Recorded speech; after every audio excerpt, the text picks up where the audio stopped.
Ethan Walker had lived in Seattle for years, following the same steady routine every day. Waking early, going to his engineering job, grabbing the same black coffee from the corner cafe, and ending his evenings alone in his quiet apartment overlooking the water, because he liked life simple, and simple meant safe after losing his parents young, and going through a painful breakup in his 20s that made him build emotional walls high enough that almost no one could climb over them except for one. Family, the Carters.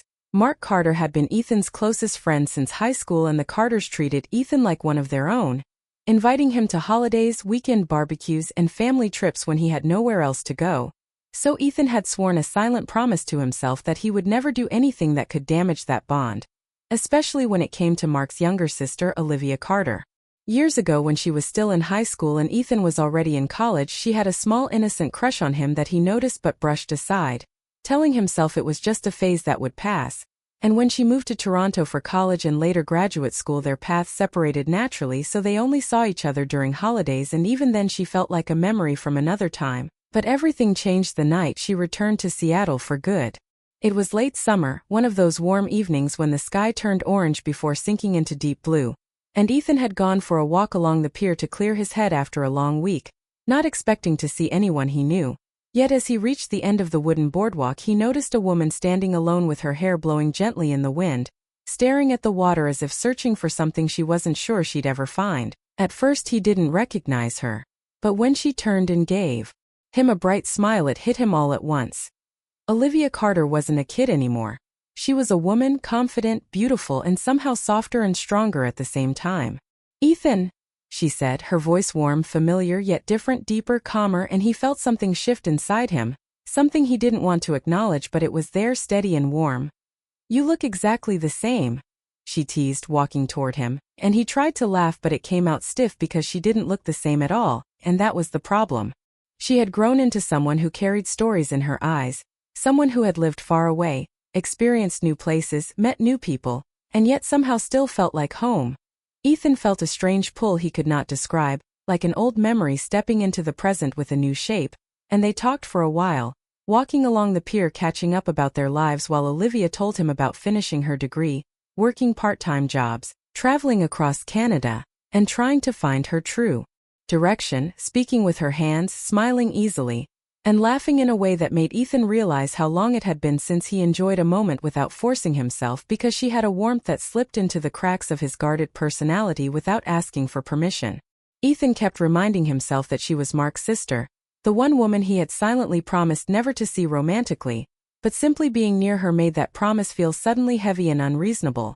When they reached the end of the pier, Olivia leaned against the rail watching the city lights shimmer against the dark water and said, "It feels strange being back. Everything looks the same and different at the same time." And Ethan nodded, replying, "Seattle does that to people. It holds on to you even when you think you've outgrown it." And they stood in silence for a moment, comfortable yet electric, peaceful yet charged with something unspoken.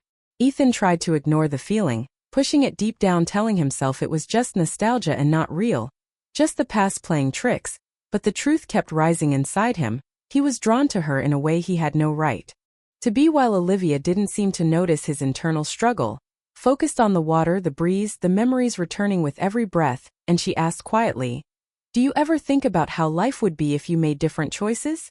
And Ethan swallowed before admitting, "Every day." They started walking back, and Ethan felt a strange sadness settle inside him because he didn't want the evening to end, which surprised him since he wasn't someone who needed company.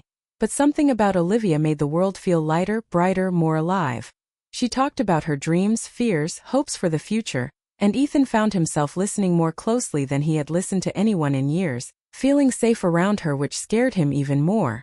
And when they reached the parking lot, Olivia turned to him saying softly, "I'm glad you were the first familiar face I saw tonight." And Ethan opened his mouth to respond, but nothing came out, his heart beating too fast, thoughts tangled. All he could manage was a small nod. She smiled again, the kind that warmed a person's chest whether they wanted it to or not, asking, "I'll see you soon?" And he nodded again, unable to speak. Then she waved and left, while Ethan stood there long after her car disappeared, feeling something new and dangerous taking root inside him. That night he lay awake for hours, staring at his ceiling, replaying every moment, every word, every accidental glance that felt like it meant more than it should. trying to convince himself he was overthinking, that it was just the shock of seeing someone from the past. But deep down he knew the truth, and it terrified him because Olivia Carter was the one woman he had spent years avoiding, not because he disliked her but because he liked her too much. Even when she was younger, even when it wasn't appropriate, even when he tried to bury the feeling before it ever had a chance to grow. He always knew there was something about her that pulled him in ways he couldn't explain, so he built distance, told himself she was off limits, told himself nothing could ever happen. But the moment he saw her again, all that distance vanished like it had never existed. He didn't want it, didn't ask for it, but the feeling came anyway, strong and steady, whispering a truth he wanted to run from. He was falling for her slowly, deeply, and quietly, and he hated himself for it because he knew what was at risk. Mark's trust, their friendship, the only family-like bond Ethan had left. If he crossed that line, he could lose everything, yet his heart didn't seem to care about consequences. His mind told him to step back, but his heart had already taken one step forward, and that was all it needed. Ethan wasn't the kind of man who fell easily. In fact, he had spent years making sure he never fell at all. But Olivia changed something inside him just by standing there, by smiling, by simply existing in his world again. And the next morning he woke with a heaviness he couldn't shake, a mixture of guilt, longing, and confusion, trying to distract himself with work, coffee, chores, anything to pull his mind away from her. But everything reminded him of the pier, the conversation, her smile in the sunset glow. He couldn't understand why this felt so different, so strong, so immediate. It wasn't just attraction, wasn't just nostalgia. It was something deeper he didn't want to name yet, and he spent the entire day convincing himself it was nothing, a momentary spark that would fade, a feeling he could ignore. But as the sun began to set again, he felt a truth he could no longer deny. Olivia wasn't a spark, she was a flame. And for the first time in years, Ethan realized he might be in real danger, not from her but from the feelings she woke up inside him, feelings he had promised never to have, feelings he had no idea how to control. And as he stood by his window watching the lights flicker over the city, one thought echoed heavier than all the rest. He had fallen for the one woman he was never supposed to love, and somehow, even knowing the risk, he wasn't sure he could stop himself. Not anymore, not after seeing her again, not after feeling alive for the first time in years. And that was the beginning of everything, the happiness, the conflict, the fear, and the love he never planned for. Ethan spent the next few weeks trying to act normal, pretending nothing unusual had changed inside him. But Olivia made that impossible because she had a way of entering a room and bringing life with her, a way of talking that made ordinary moments feel brighter. And Ethan felt himself breaking every silent rule he had set for years, kept telling himself to slow down, step back, protect the boundaries that were supposed to keep everyone safe. But every time Olivia laughed or looked at him a little too long, he felt the line blur more. She started showing up more often, always with some small excuse, bringing him coffee during his lunch break because she said he looked tired, texting him funny pictures, inviting him to help her run errands because she claimed he needed daylight and to stop hiding behind work. And Ethan told himself she acted this way because she was kind, friendly, warm to everyone, but deep down he knew their connection was shifting. Something unspoken forming between them, growing stronger every day. And he didn't know how to stop it without hurting her or himself. One Saturday afternoon, Olivia asked if he could help her fix an old wooden bookshelf she bought for her apartment, and Ethan agreed before he even thought it through. And the moment he stepped into her place, he regretted it a little. Not because he didn't want to be there, but because being in her home felt too personal, too close, too dangerous for a man trying to keep a fragile distance. The apartment smelled like vanilla and new paint, soft music played in the background, sunlight spread across the living room floor like it was meant to welcome him, and Olivia sat on the ground surrounded by tools she clearly didn't know how to use, laughing at herself as she tried to read instructions upside down while Ethan tried to focus on assembling the bookshelf. But working so close to her made his heart beat faster than he liked. She leaned over his shoulder to watch what he was doing, asked questions, joked about her poor skills, and every time her hand brushed his, a quiet spark rushed through him until Olivia noticed something was off. Not dramatically, but in the small way she tilted her head and studied him like she was trying to find the truth he was hiding, suddenly saying, "You're avoiding my eyes."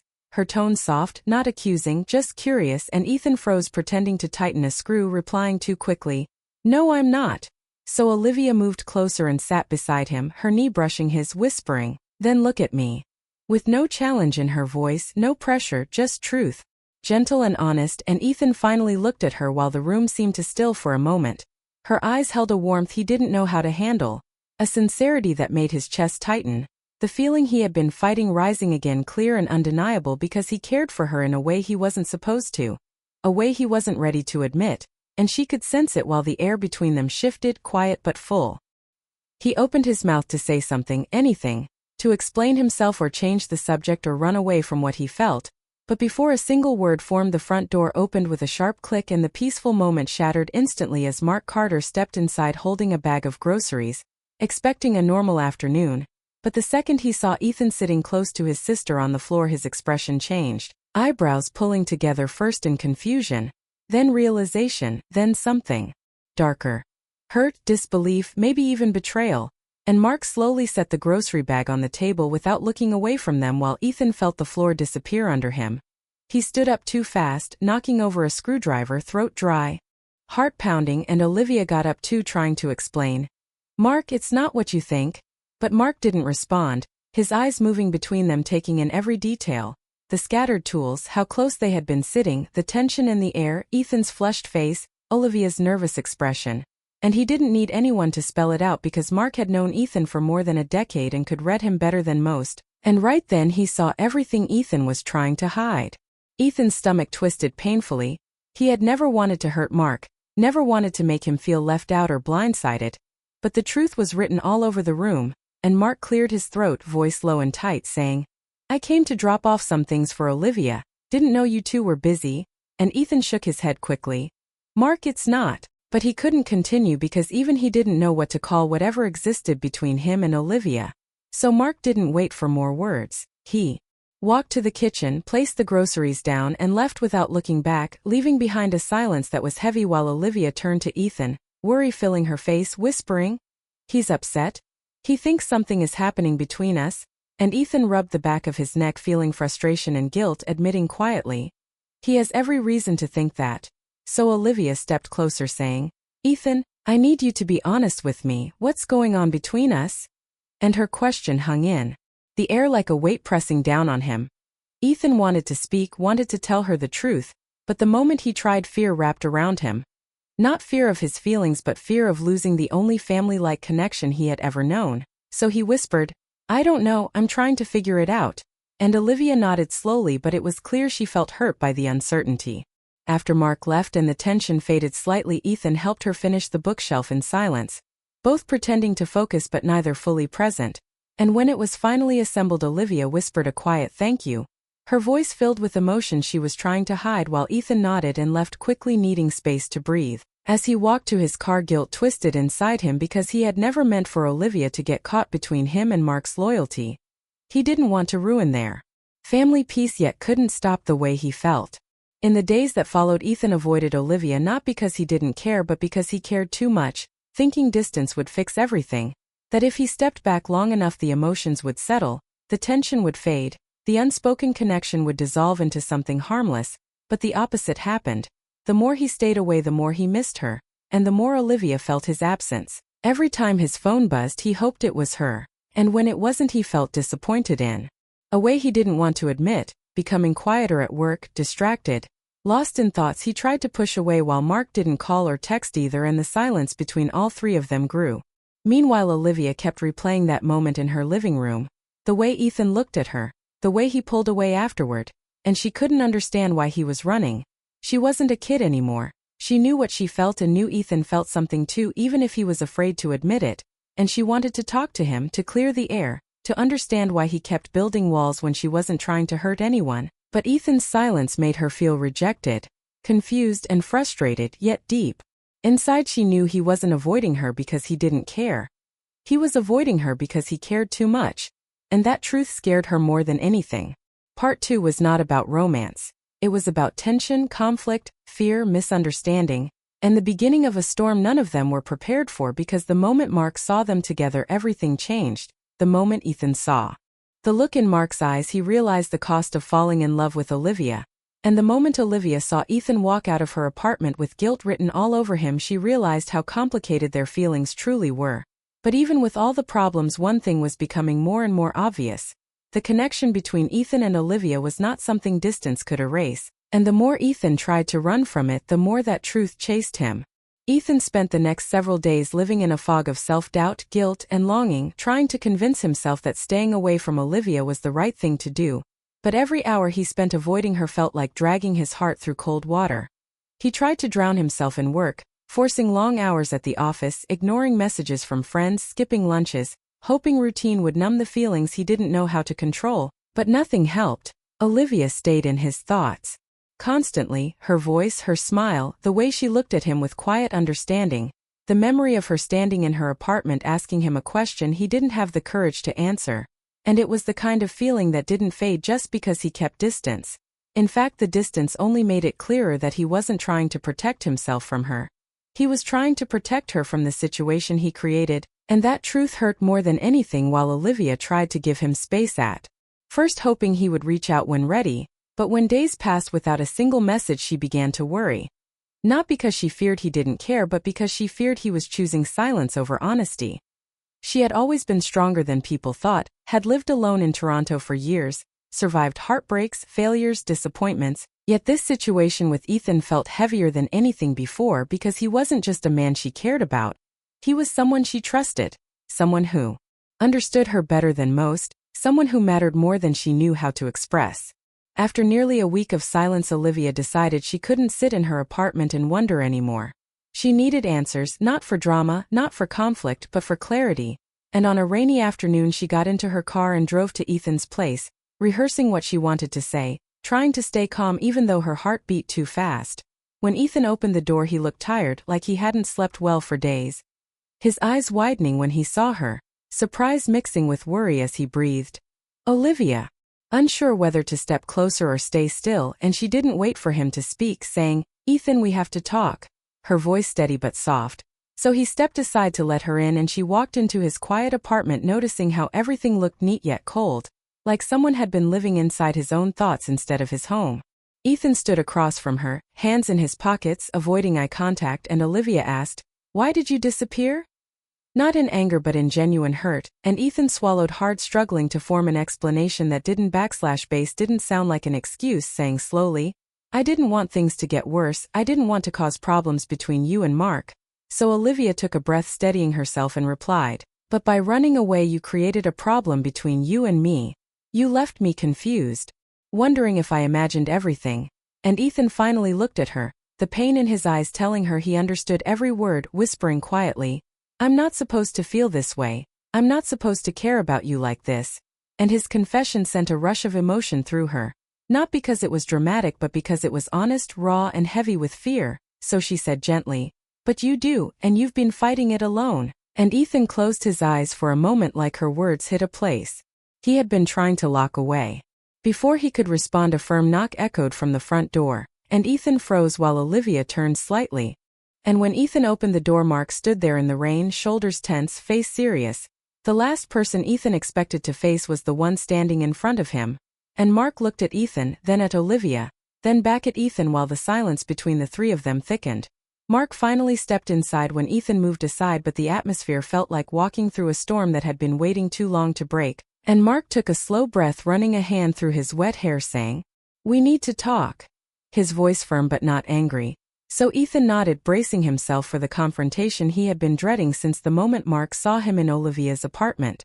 For a long moment no one spoke, the sound of rain tapping against the windows filling the room, until Mark turned to Ethan asking, "Why didn't you tell me?" His voice low, not accusing but disappointed, and Ethan swallowed hard, replying, "Because I didn't want to mess things up. You're my best friend, and Olivia, she's important to you." And Mark nodded slowly, saying, "Yes, she is, and you're important to me too." His voice cracking slightly, revealing the emotion behind his calm exterior. Continuing, "That's why it hurt seeing you hide something instead of being honest." And Ethan lowered his gaze, guilt heavy on his shoulders. Mark then turned to Olivia, expression softening, asking gently, "Are you okay?" And Olivia nodded, replying, "I'm just tired of feeling stuck between both of you. This doesn't have to be a fight." And Mark let out a deep breath, as if letting go of tension he had been holding onto. Looking at Ethan again, while the anger that once lived in his eyes was replaced by something more vulnerable, as he said, "I'm not going to stand in the way of my sister's choices. If she cares about you and you care about her, then the least you could have done was trust me enough to talk to me." And Ethan felt a weight lift off his chest, the fear that had been gripping him for days beginning to loosen while Mark stepped closer, resting a hand on Ethan's shoulder, not aggressively but firmly, like a reminder of their long history, saying quietly, "Just don't hurt her, that's all I'm asking." And Ethan nodded, emotion tightening his throat, whispering, "I don't want to hurt her. That's the last thing I want." The tension finally broke, replaced by a cautious understanding, and Mark squeezed Ethan's shoulder once more, then turned to leave, giving them a chance to talk without him standing in the middle. When the door closed behind him, the room felt different, not lighter but clearer, like the air had shifted and finally made space for the truth, and Olivia stepped closer to Ethan, eyes filled with relief and a little hope, asking softly, "So what now?" And Ethan looked at her with the honesty he had been avoiding for weeks, saying, his voice trembling with truth, "I tried not to fall for you, but I did, and nothing I did could stop it." And Olivia's eyes softened as she took his hands, gently saying, "I fell for you too, and I don't want to pretend I didn't." It wasn't dramatic, wasn't rushed. It was quiet, warm, and deeply human, the moment feeling like breathing again after being underwater for too long. And Ethan felt a peace he hadn't felt in years, not because everything was solved but because they stopped running from what was real. They talked for hours, sitting on the couch while the rain softened outside, sharing fears, hopes, questions about the future, not trying to define everything or rush into promises but focusing on understanding each other, choosing honesty over fear. Ethan telling her about his worries, about not wanting to lose Mark, about feeling unworthy of her kindness, while Olivia told him about wanting someone who didn't run at the first sign of feelings, someone who chose her despite complications, someone who saw her as more than Mark's younger sister. By the time the rain stopped, something between them had shifted from uncertainty to quiet certainty, not perfect, not simple but real, and Ethan walked her to the door where before she left she looked at him with a soft smile, saying, "Whatever happens next, we'll face it together." And Ethan nodded, feeling a warmth in his chest he hadn't felt in years, echoing, "Together." After she left, he stood by the window watching the soft glow of streetlights reflect on the wet pavement, realizing that for the first time in a long time he wasn't fighting his heart anymore. He was finally listening to it, and though the future was still uncertain, one truth was now undeniable. The love he was never supposed to feel had become the love he could no longer hide, no longer deny, and no longer fear. It wasn't forbidden anymore, wasn't a secret. It was something real, something fragile yet strong, something worth fighting for. And in that quiet night, Ethan understood that sometimes the people we're afraid to love are the ones we were meant to find all along.